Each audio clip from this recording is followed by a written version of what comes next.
प्रदोष के समय पर, उससे पहले लक्ष्मी और दरिद्रता फिर भ्रमण पर निकलती है।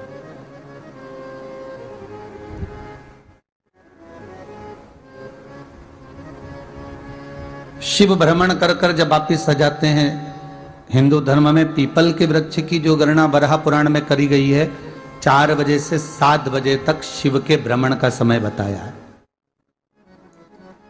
शाम को।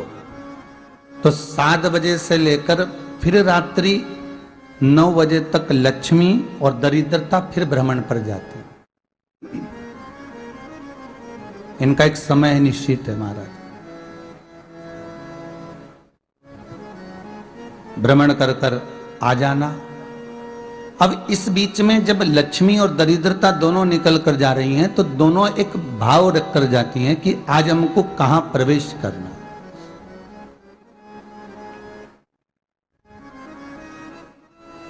आज हमें किस जगह पर प्रवेश करना है, आज हमें कहां पहुंचना है, आज हमें किस जगह जाना है। और जिस नगर में जिस मार्ग से लक्ष्मी और दरिद्रता निकल कर जाती हैं, ये दोनों का जब निकलना होता है, इनको स्थान दिया गया जहां पर स्वच्छता हो, घर के दरवाजे पर रंगोली डली हुई हो, द्वार पर जल छीटा गया हो। महाराज, उस द्वार पर लक्ष्मी प्रवेश करती है तो दरिद्रता भी जाने लगती है अंदर। जब दरिद्रता अंदर जाने लगती है तो लक्ष्मी उसको रोक देती है। पहले मैं देखकर आती हूं कि तेरे लिए स्थान है कि नहीं, तू यहां रुक।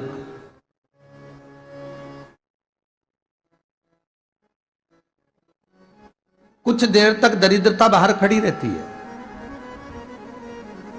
और लक्ष्मी जी की बड़ी बहन जब दरिद्रता बार बार अंदर जाने का प्रयास करती है तो लक्ष्मी जी कहती हैं, जीजी तू इतनी बड़ी होकर तुझे मालूम है तू तेरा सम्मान होना चाहिए, आदर होना चाहिए, और तू अंदर चली जाए और कोई तेरा सम्मान ना करे तो कितना बुरा लगेगा, इसलिए तू बाहर खड़ी रहे। मैं अभी आई। अंदर जाती है और जब लक्ष्मी जी भ्रमण कर लेती हैं, अंदर प्रवेश कर कर आती हैं और प्रवेश कर कर आती हैं तो दरिद्रता पूछती है चले अंदर। तो लक्ष्मी जी कहती हैं, तुझे मालूम नहीं है क्या जीजी कि जिस घर में मैं प्रवेश कर जाती हूं उस घर में फिर दरिद्रता नहीं जा सकती, क्योंकि ये तेरा वचन था, ये तेरा वचन था। अपन दोनों का जब मंगल विवाह हुआ था, मेरा विवाह जब नारायण के साथ में हुआ और तुम्हारा विवाह जब दुसाह मुनि के साथ हुआ, दरिद्रता का विवाह दुसा मुनि के साथ हुआ। जब अपना दोनों का विवाह हुआ था तो अपन दोनों ने एक वादा करा था कि जिस घर में लक्ष्मी प्रवेश कर जाएगी उस दिन फिर दरिद्रता नहीं जाएगी, और जिस घर में दरिद्रता प्रवेश कर जाएगी उस घर में फिर लक्ष्मी नहीं जाएगी।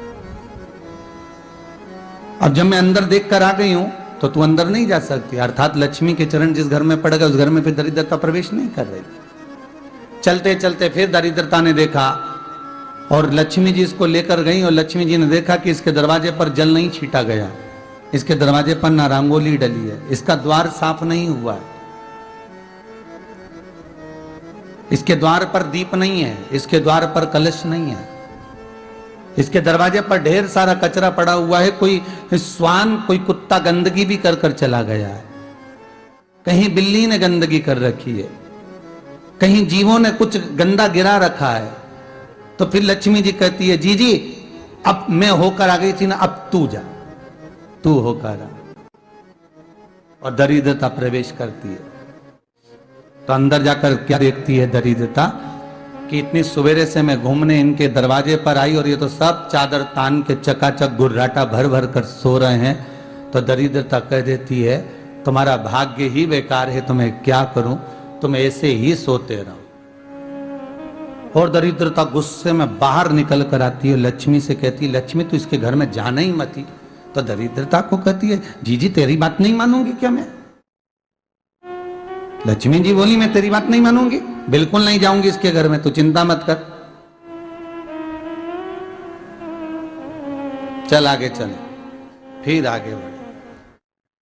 ये लक्ष्मी और दरिद्रता का प्रवेश है। आपके घर का द्वार आपके घर का दरवाजा। फिर निवेदन करूंगा एक बहुत सुंदर बात, हमें महाराष्ट्र से सीखना चाहिए, हमें साउथ से सीखना चाहिए, दक्षिण से। जिस समय पर भक्ति देवी यमुना जी के घाट पर रो रही थी अपने पुत्र ज्ञान और वैराग्य को गोदी में लेकर, समय देवऋषि नारद ने प्रश्न किया था कि तुम कहां पर पोषित हुई हो, तुम्हें ऊर्जा कहां से प्राप्त हुई? तो कहा मैं गुजरात से तो चली हूं। और वहां से चलती चलती भक्ति देवी कहती है मैं बहुत दुखी होकर, बूढ़ी होकर, द्रवित होकर, बड़ी दुख में वहां से चलते चलते जब मैं महाराष्ट्र में पहुंची तो मैंने वहां जाकर देखा कि वहां पर लोग हर पल हर घड़ी ब्रह्म मुहूर्त में उठकर स्मरण करते हैं, नाम जाप करते हैं और दरवाजे पर जल छीट कर रंगोली डालते हैं। तो कह रही है कि वहां पर मैं थोड़ी अवस्थावान होने लगी, वहां मुझे अच्छा लगने लगा।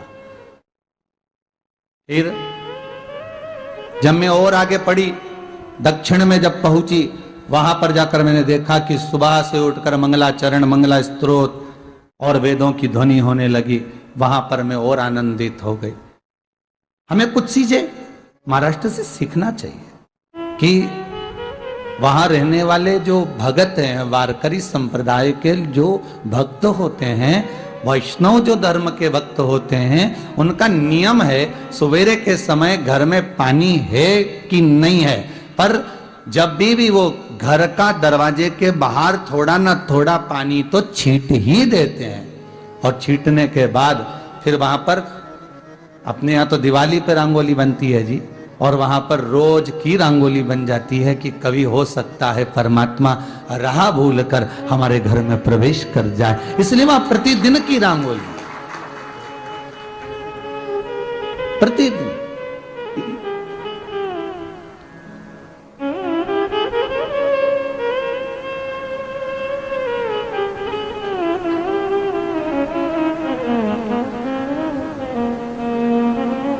हमें सीखना चाहिए थोड़ा सा।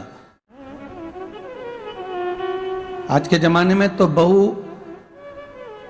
अपने कमरे की झाड़ू लगा ले, वो ही बहुत बड़ी बात है। हो खड़ी खड़ी बहू ये देखती रहेगी कि नौकरानी सही से झाड़ू लगा रही, वहां से लगा के लाओ, इधर से हेड़ के ले जाओ, वहां से कचरा सोरो, वहां से पोछा लगाओ। खड़ी रहेगी, उंगली से बताती रहेगी, पर इतना नहीं बनेगा कि सेविका से, नौकरानी से, दासी से कह दे कि तू मम्मी पापा के कमरे की लगा ले, मैं मेरे कमरे की लगा लूंगी, तू जा उधर। थोड़ा दया का भाव अगर होता तो उसके मन में भी आता कि मेरी बड़ी सेठानी तो अपनी जगह पर है, पर छोटी तो सेठानी की भी बड़ी सेठानी है जो मुझ पर करुणा करती रहती है। पर बड़ी तो कहे कि बेटा रहने दे, तू उधर ले जा, जब भाभी के कमरे में देख ले जा, उसके बच्चों का बड़ा फैलारा रहता ना, तू उधर देख ले जा, तो जरा उधर, मां उधर भेज रही है।